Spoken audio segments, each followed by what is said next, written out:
So you want to be a cinematographer and you don't have a website. I assume by now, if you've purchased this course and you're going through it and you're trying to get ahead, you're trying to get leveled up. If you don't have a website, stop right now. Stop this course right now. Go get a website. Look at some examples from people around you to find out what they've got on their website and just mirror that, especially when you're starting out. Don't try and reinvent the wheel for websites. It should be easy. It should be direct. And a lot of people have great websites that you can go to and just basically you're just copying their template and putting your own projects on there. Now, with the website when you're starting out, as we talked about in the previous chapter, less is more. Only show the stuff that you want to get more of. This is the biggest problem with people's websites that I see, especially when you're starting out. You just want to show everybody everything.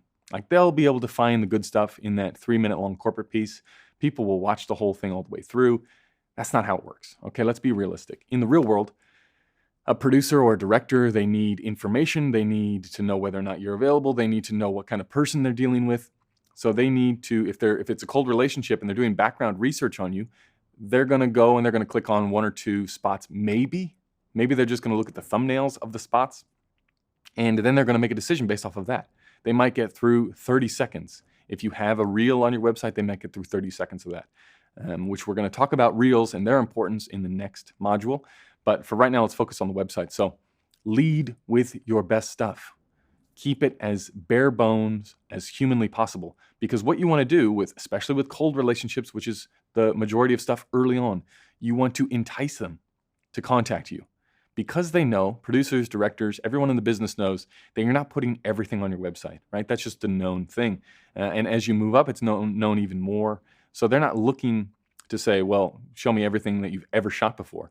But a lot of times what you're trying to do is you're trying to entice them to contact you to say, hey, I saw your website. You got recommended to us by so-and-so, or we found your stuff on Instagram, or wherever it's coming from, wherever that cold relationship is being established from. Now you want them to ask you, we have this project coming up. Do you have anything on your reel, or do you have any past projects that look like this?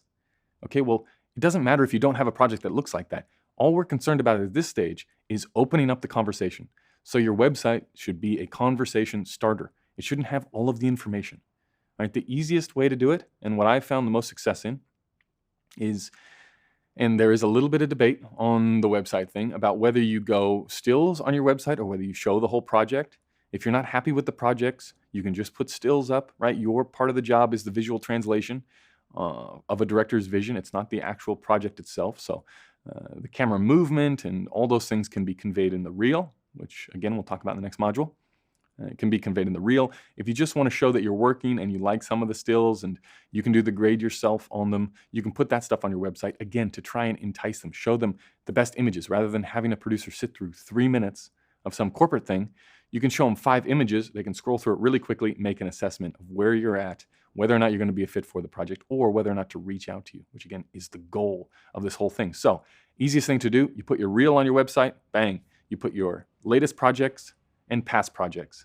Right? Past projects are, the Hall of Fame of your ads. Recent stuff is what you're up to right now, just again to keep people coming back, to make sure that you're being trusted still and that you're working in the industry. And then the reel is there to really, hopefully, be a minute-long condensed thing that just, again, entices them to contact you and shows the range of skills that you have, okay? So again, this is only my opinion, but I wouldn't put any excess fluff anywhere. That goes for the website, but it also goes for your entire life. I wouldn't put excess fluff on Instagram, in the reel, wherever it is. I wouldn't put it, especially so on the website, right?